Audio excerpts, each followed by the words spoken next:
Welcome to a Tech Moment on Cannabis Tech. I'm your host, Christina Etter. In this podcast, we take just a few minutes to talk about some of the exciting science and technology that's happening in and around the cannabis and hemp markets. Now, for the last couple of years, we've been meeting with PanXchange once a month to talk about the hemp commodities and what's happening with the various hemp markets across the United States. And today I've invited Julie Lerner, the CEO of PanXchange, back for this month's report. So welcome back to the show, Julie. Thank you, Christina. Always happy to be here with you. So this month, we're going to talk about something a little more important first than the hemp commodities report. So Julie, one of your competitors has recently filed a lawsuit for trademark infringement. And so I was hoping that maybe we could start off this podcast and talk a little bit about what's going on with that lawsuit. And can you give us a little bit of background on what kind of argument is actually being pursued here? Absolutely. So the situation, as many of you know, of course, on the benchmarking side of the business, our main competitor uses the website hempbenchmarks.com. Now, the U.S. Patent and Trademark Office has granted them a supplemental mark, which means the Patent Trademark Office has said that the word benchmark is descriptive and generic. So you have a supplemental mark, which means you have a certain amount of time to prove to us that hemp benchmarks is unique and identified with you and you alone. Otherwise, we're just going to make it generic again. And we have our reports. You know, hemp is not the only market. We have a specialty sand market for oil and gas. So I rebranded all of our reports for consistency. So we have PanXchange Sand, benchmarks and analysis, PanXchange Hemp, benchmarks and analysis. Well, because the words are next to each other, hemp benchmarks, they're trying to claim that we're infringing on their good name. So that's the essence of the suit. And we have launched a crowdfunding campaign to help out with our defense. We need these words.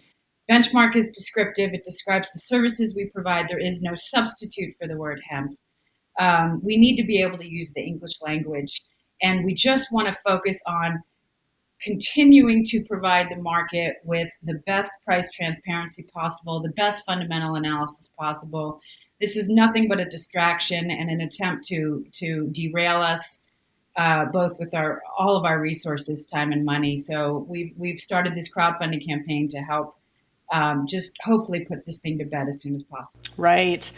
So, I was confused by this morning because I was actually reading through the actual legal documents and it just kind of struck me as funny. So I just kind of got online and of course I turned to my friend Google and just wanted to do a little researching on the legalities behind, what can be trademarked and what cannot. And so I want to read this little paragraph to you and just get your feedback on this because I thought this was very relevant. So this is from a website just called secureyourtrademark.com, and it's talking about common words and phrases. And so this is, common words or phrases are therefore well within the scope of trademark protection, so long as the words or phrases in question are not generic for the types of products or services being provided. So they say, in this, that the words are common, but not descriptive of the company. So in words like Time, the magazine, or possibly Shell, the energy giant, there's Caterpillar that produces, equipment. Their trademark the word does not describe the product that they're providing. And so that's why they're able to trademark those common words. However, if you are trying to trademark the product that you are providing, then that can't be done. And so, for example, with Apple, they are able to trademark the word Apple because they're not selling apples; they are selling computers. So it's interesting to me that this lawsuit is about hemp benchmarks when that is the word for the product that they're selling. So I'm very anxious to kind of see how this plays out. You and me both. I mean, I don't see how this case has any legs at all.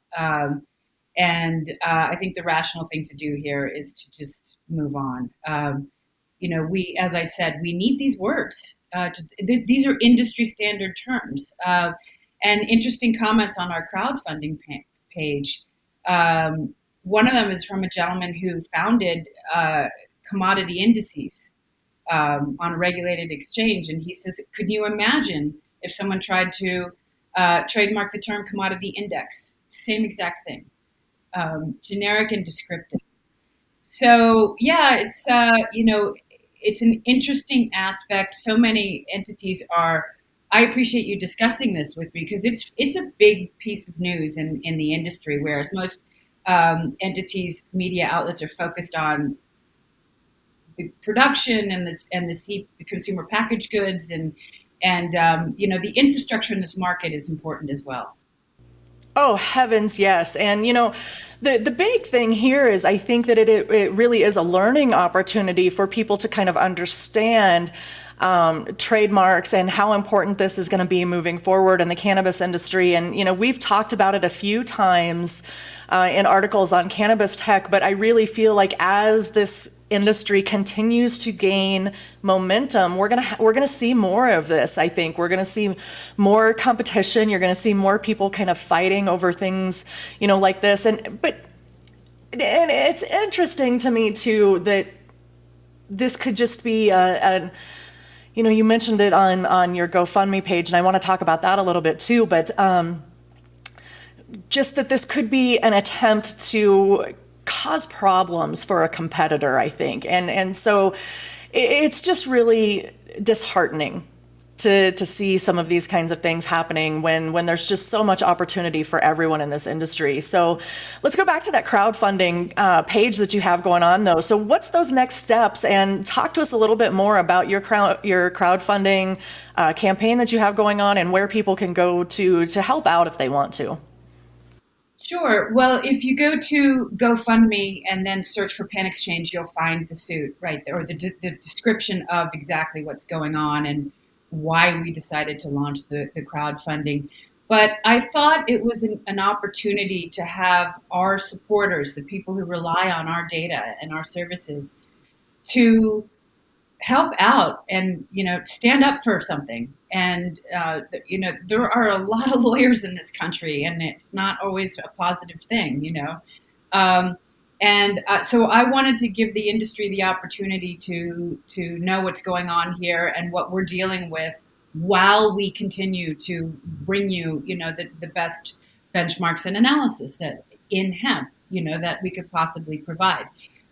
So we did open that funding campaign. It's the first tranche of $50,000. I haven't done any mass mailings though. I don't want to bombard people's inboxes. We're just doing as much outreach as we can on social media. And whoever wants to help us out and take a stand, we would really, really appreciate that.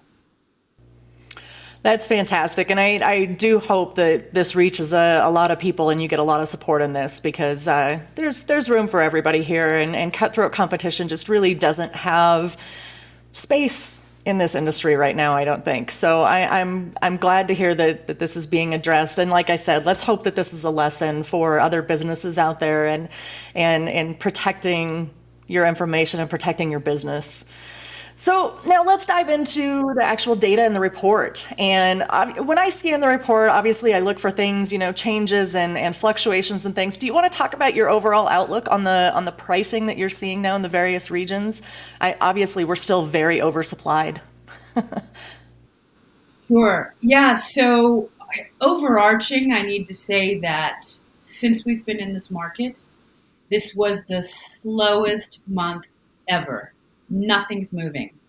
And it is because of this oversupply. And as we had, laid out in detail in December, guys, we've got a long road ahead of us. And, P.S., don't plant for cannabinoids this year. Many of our customers are either still working through 2019 inventory or just starting 2020. That's the reality. Please digest that. Okay. A little bit of hemp goes a very long way in the cannabinoid space. As we were saying, nothing can change in this market that's going to turn this around in the near future. Nothing. No good news is enough to turn this around. So whereas 2019, we just saw that roller coaster tank in biomass prices are easing all the way across the board, and all the extracted products people are tolling to preserve the quality, but that's not a sale, it's an inventory situation. So inventory is built from the farm all the way to the processors. And there's a general easing of prices, and that easing is a lot of times because people just need the cash and can't wait till prices improve. So that's what we're seeing overall in the market. I mean, everything from biomass to isolate, all the way down. It's just this continued gradual easing from last month. Interesting. Now, one thing that I do want to talk about that was in the report that I'm finding super interesting these days is smokable hemp flower, or what some companies are now calling low THC cannabis, which I think is a super novel approach to marketing these products. But talk about how they're kind of gaining a little higher premium than some of the more processed products. For sure. So flower is definitely carrying a higher premium at about 225 average price for outdoor grows. Um, we have always said that we discuss flower in every report, and prices of flower. It will never be a commodity benchmark price because our range for flower is a low of $100 and a high of $650. So the reason for that is there's too many variables. First of all, indoor or outdoor, but second of all, there's a nose to it like wine. There are quality aspects that just are not commoditized.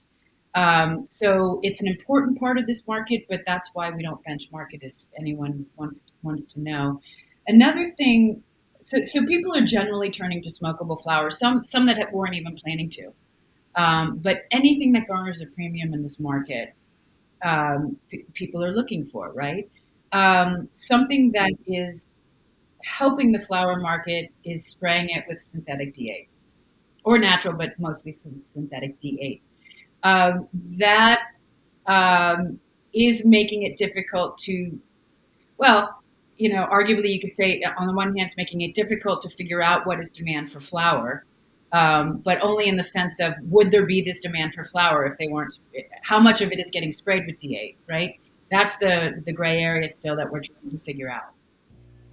Interesting. And I'm glad you brought up D8 too, because that is such a fascinating part of this market right now.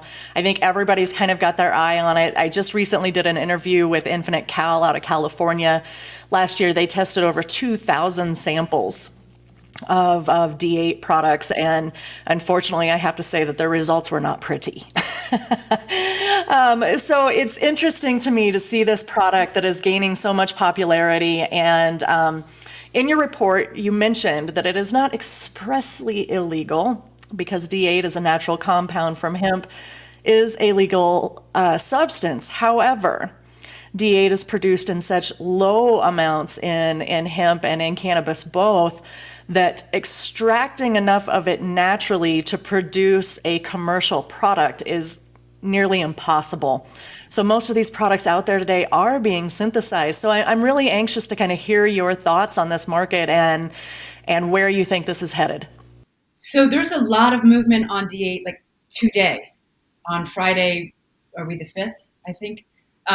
Today, and Congress is talking about the hype around D8 and so forth. I think the important thing here to save the hemp market is to separate synthetic D8 from the conversation of hemp products. That's what will protect the hemp market. I am not a scientist on this. I'm curious to hear those results that you were talking about. I think it's a loophole, and that may or may not be closed in the near future. And I cannot speak to the safety or dangers of it, but it definitely is an alternative to marijuana, the flower with D8. I think there's also something that we need to be aware of in this market is there's an exponential hype factor because everybody is so desperate for good news. And the fact that this smokable flower is a product that is moving today, everybody wants to talk about it. It's actually a small fraction of the market. But look, if it helps us get through the inventory, I'm all for it. Right, right. No, I understand that. Well, it's definitely interesting, I think, to see how this industry continues to evolve. And I think we'll continue to see things like this, as different compounds and things start to fluctuate in popularity. I mean, there's lots of popularity or interest right now around the CBG molecule. I think we'll see an increase for things like that. I think we'll see an increase in products like this, but it's just going to be really interesting to see how the industry evolves with it and how the technology and science behind it kind of all comes into play. So again, Julie, it's always fun to have you here on this on our podcast, and I'm absolutely devastated to hear that you're having to deal with this lawsuit. But as always, we appreciate all the information that you can bring us about the hemp markets and hemp commodities, and so appreciate your time. Well, thank you so much, Christina. I love talking about the market with you on a regular basis and really appreciate your support on this legal nightmare. Absolutely, Julie. Good luck to you, and we'll talk next month.